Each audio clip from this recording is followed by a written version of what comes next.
لبیک لبیک لبیک محمد صلی اللہ لبیک لبیک لبیک محمد صلی اللہ. اعوذ باللہ من الشیطان الرجیم بسم اللہ الرحمن الرحیم الصلاۃ والسلام علیک یا رسول اللہ وعلی آلک واصحابک یا حبیب اللہ. محترم سامعین، السلام علیکم ورحمۃ اللہ وبرکاتہ. جیسا کہ میں نے عرض کیا تھا کہ شب برات میں نوافل کا طریقہ انشاءاللہ لے کر حاضر خدمت ہوں گا. طریقہ بتانے سے پہلے میرا ایک آپ سے سوال ہے، اور یہ سوال میں اپنے آپ سے بھی کرتا ہوں کہ کیا ایسا کوئی قاعدہ ہے کہ صرف شب برات میں نوافل پڑھنے سے ہماری بخشش و مغفرت ہو جائے گی، خواہ ہم نے خلاف شرع کام کیے ہوں اور نہ آئندہ ترک کرنے کا ارادہ ہو؟ حضور نبی اکرم صلی اللہ تعالیٰ علیہ وسلم نے ارشاد فرمایا کہ اللہ تبارک و تعالیٰ اس رات میں تمام بندوں کی مغفرت فرما دیتا ہے سوائے ان لوگوں کے جو مشرک اور بغض و عداوت رکھنے والے ہیں، کینہ رکھنے والے ہیں. اور اس کی مکمل فہرست میں نے اگلی ویڈیو میں بیان کر دیا، اس کا لنک اس ویڈیو کے ڈسکرپشن میں ہوگا، آپ دیکھ سکتے ہیں. بروز قیامت ہم سے نفل کا حساب نہیں لیا جائے گا. حضور نبی اکرم صلی اللہ تعالیٰ علیہ وسلم نے ارشاد فرمایا کہ بروز قیامت اللہ تبارک و تعالیٰ بندوں سے جس چیز کا سب سے پہلے حساب لے گا وہ نماز ہے، اور وہ نماز نفل نہیں بلکہ فرض ہے. حضور نے فرمایا کہ نماز درست ہو تو باقی عمل درست ہوں گے، نماز فاسد ہو تو باقی عمل بھی فاسد ہوں گے. اس لیے میں چاہتا ہوں کہ فرض نماز کے متعلق اللہ اس کے رسول کا کیا حکم ہے ہم سن لیتے ہیں، اس کے بعد انشاءاللہ نفل کا طریقہ میں عرض کرتا ہوں. اللہ تبارک و تعالیٰ نے قرآن مجید میں ارشاد فرمایا وَأَقِيمُوا الصَّلَاةَ وَلَا تَكُونُوا مِنَ الْمُشْرِكِينَ، اور نماز قائم رکھو اور مشرکوں میں سے نہ ہو جاؤ. مَا سَلَكَكُمْ فِي سَقَرَ قَالُوا لَمْ نَكُ مِنَ الْمُصَلِّينَ، جنتی مجرموں سے پوچھیں گے کہ تمہیں کس چیز نے دوزخ میں داخل کر دیا؟ وہ کہیں گے کہ ہم نماز نہیں پڑھتے تھے. حضرت عثمان بن ابی العاص بیان کرتے ہیں کہ نبی صلی اللہ تعالیٰ علیہ وسلم نے فرمایا جس دین میں نماز نہ ہو اس میں کوئی خیر نہیں، اس میں کوئی بھلائی نہیں. حضرت ام سلمہ رضی اللہ تعالیٰ عنہا بیان کرتی ہیں کہ جس مرض میں حضور صلی اللہ تعالیٰ علیہ وسلم کی وفات ہوئی اس میں آپ بار بار آپ کی زبان اقدس میں یہ کلمات تھے، نماز اور غلام. امام بزار روایت کرتے ہیں حضرت ابو ہریرہ رضی اللہ تعالیٰ عنہ سے کہ رسول اللہ صلی اللہ تعالیٰ علیہ وسلم نے ارشاد فرمایا جس کی نماز نہ ہو اس کا اسلام میں کوئی حصہ نہیں. امام طبرانی حضرت انس بن مالک رضی اللہ تعالیٰ عنہ سے روایت کرتے ہیں کہ حضور نبی اکرم صلی اللہ تعالیٰ علیہ وسلم نے ارشاد فرمایا کہ جس نے 3 چیزوں کی حفاظت کی وہ اللہ کا دوست ہے، اور جس نے ان 3 چیزوں کو ضائع کر دیا وہ اللہ کا دشمن ہے، نماز، روزہ اور جنابت. امام بہقی شعب الایمان میں حضرت عمر رضی اللہ تعالیٰ عنہ سے روایت کرتے ہیں کہ ایک شخص نے حضور نبی اکرم صلی اللہ تعالیٰ علیہ وسلم سے عرض کیا یا رسول اللہ کون سی چیز دین میں سب سے زیادہ محبوب ہے؟ آپ نے فرمایا کہ اپنے وقت میں نماز پڑھنا. جس شخص نے نماز کو ترک کیا اس کا کوئی دین نہیں، نماز دین کا ستون ہے. آخری حدیث عرض کر دیتا ہوں. حضرت ابو الدرداء رضی اللہ تعالیٰ عنہ بیان کرتے ہیں مجھے میرے خلیل نے حضور نبی اکرم صلی اللہ تعالیٰ علیہ وسلم نے وصیت فرمائی کہ تم اللہ کے ساتھ کسی کو شریک نہ ٹھہرانا، چاہے تمہارے ٹکڑے ٹکڑے کر دیے جائیں اور تجھے جلا دیا جائے، اور جان بوجھ کر کوئی فرض نماز نہیں چھوڑنا، کیونکہ جو جان بوجھ کر نماز چھوڑتا ہے اس سے اللہ تعالیٰ کا ذمہ ختم ہو جاتا ہے. نفل نماز کب کام آئے گی؟ حضرت ابو ہریرہ رضی اللہ تعالیٰ عنہ بیان کرتے ہیں حضور صلی اللہ تعالیٰ علیہ وسلم نے ارشاد فرمایا قیامت کے دن سب سے پہلے جس چیز کا حساب لیا جائے گا وہ نماز ہے.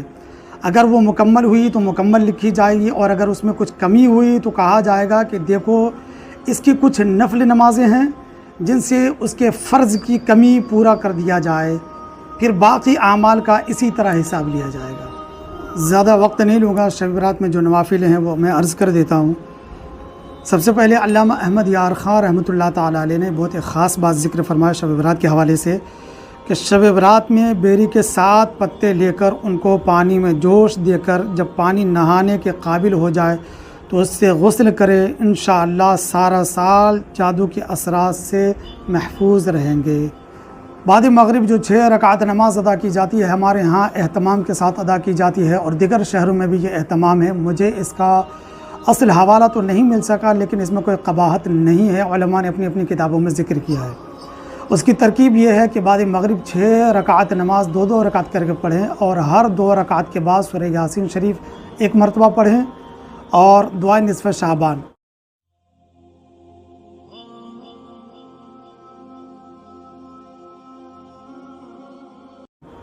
یا اگر اخیر میں 1 مرتبہ دعائے نصف شعبان پڑھ لے تو بھی کوئی حرج نہیں ہے، اور اگر سورہ یاسین شریف نہ پڑھ سکے تو 21 مرتبہ سورہ اخلاص یعنی قل هو اللہ احد پڑھ لیں۔ 2 رکعت نماز درازی عمر کی نیت سے پڑھیں، 2 رکعت نماز وسعت رزق کی نیت سے پڑھیں، اور 2 رکعت نماز تمام بلاؤں اور مصیبتوں سے محفوظ رہنے کی نیت سے پڑھیں۔ نیت اس طرح کرے کہ نیت کی میں نے 2 رکعت نماز نفل درازی عمر بالخیر کی واسطے اللہ تعالیٰ کے ممرہ کعبہ شریف کی طرف، اللہ اکبر۔ نیت کی میں نے 2 رکعت نماز نفل وسعت رزق کی واسطے اللہ تعالیٰ کے ممرہ کعبہ شریف کی طرف، اللہ اکبر۔ نیت کی میں نے 2 رکعت نماز نفل تمام بلاؤ مصیبتوں سے محفوظ رہنے کی واسطے اللہ تعالیٰ کے ممرہ کعبہ شریف کی طرف، اللہ اکبر۔ اگر کہنے میں دشواری ہو تو اتنا کہہ لینا بھی کافی ہے کہ اللہ اس نماز کی برکت سے میری رزق میں برکت عطا فرما، میری عمر دراز فرما، یا تمام مصیبتوں بلاؤں سے محفوظ فرما۔ نیت جو ہے یہ دل کے ارادے کا نام ہے، زبان سے کہنا افضل و اولیٰ ہے، لہٰذا اگر کہنے میں دشواری ہو تو صرف دل میں اتنا ارادہ کافی ہے کہ میں نفل نماز ادا کرتا ہوں اللہ تعالیٰ کے لیے، اور پھر دل میں یہ ارادہ کر لیں کہ درازی عمر کی نیت سے ادا کر رہا ہوں، رزق میں وسعت یعنی رزق میں برکت کی نیت سے ادا کر رہا ہوں، اور تمام بلاؤں مصیبتوں سے محفوظ رہنے کی نیت سے ادا کر رہا ہوں، بس اتنا بھی کافی ہے۔ اور عشاء کے بعد اس طرح نماز پڑھیں، خیال رہے کہ عشاء کی نماز ضرور پڑھنی ہے، کیونکہ عشاء کی نماز یہ فرض ہے، اور اس سے پہلے جو 6 رکعت پڑھی جاتی ہے وہ نفل ہے۔ یہ بہت غلط طریقہ ہے کہ ہم لوگ نفل میں اتنا اہتمام کرتے ہیں اور فرض نماز میں ہم سب غائب ہو جاتے ہیں۔ تو عشاء کے بعد 2 رکعت نماز اس طرح پڑھیں کہ سورہ فاتحہ کے بعد 1 مرتبہ آیت الکرسی اور 15 مرتبہ سورہ اخلاص پڑھیں، اور نماز سے فارغ ہونے کے بعد 100 مرتبہ درود شریف پڑھیں، اور رزق میں برکت کے لیے دعا کریں، اللہ تعالیٰ رزق بے حساب عطا فرمانے والا ہے۔ دوسری ترکیب 8 رکعت نماز 2 رکعت کر کے پڑھیں، اور ہر رکعت میں سورہ فاتحہ کے بعد 1 مرتبہ سورہ قدر یعنی انا انزلناہ فی لیلۃ القدر، اور 25 مرتبہ سورہ اخلاص پڑھیں، اور اپنی مغفرت کے لیے دعا کریں، اللہ تعالیٰ مغفرت فرمانے والا ہے۔ تیسری ترکیب یہ ہے کہ 8 رکعت نماز 4 کر کے پڑھیں، اور ہر رکعت میں سورہ فاتحہ کے بعد 10 مرتبہ سورہ اخلاص پڑھیں، اور اپنی بخشش و مغفرت کے لیے دعا کریں۔ تو یہ وہ ترکیب ہے، اور اگر کسی کو یہ ترکیب دشواری ہو تو سورہ فاتحہ کے بعد جو بھی صورت یاد ہو آپ جتنی رکعت چاہیں آپ پڑھیں، محبت سے پڑھیں، خلوص نیتوں کے ساتھ پڑھیں، اس میں کوئی شرط نہیں ہے کہ یہی وہ صورتیں ہونی چاہیے۔ خیال رہے کہ اس کے ساتھ ہمیں فجر کی نماز بھی پڑھنی ہے۔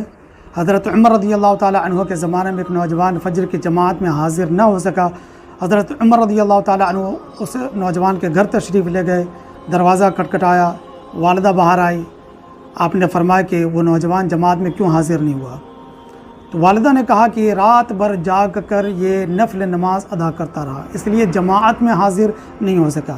نماز نہیں پڑھی یہ نہیں کہہ رہی ہے، جماعت میں حاضر نہیں ہو سکا۔ تو حضرت عمر رضی اللہ تعالیٰ عنہ نے فرمایا کہ اگر یہ ہمارے ساتھ فجر کی نماز ادا کرتا تو یہ ساری رات جاگ کر عبادت کرنے سے بہتر تھا۔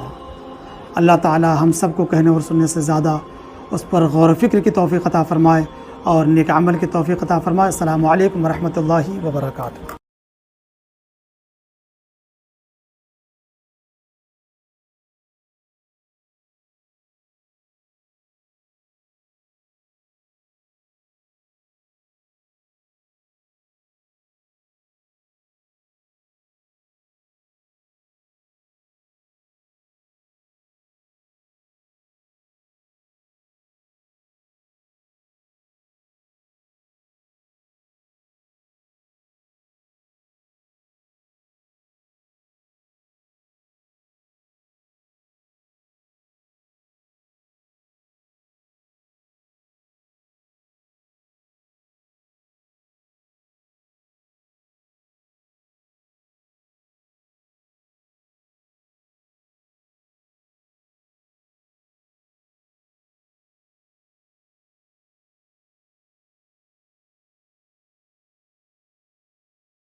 لبیک لبیک لبیک محمد صلی اللہ لبیک لبیک لبیک محمد صلی اللہ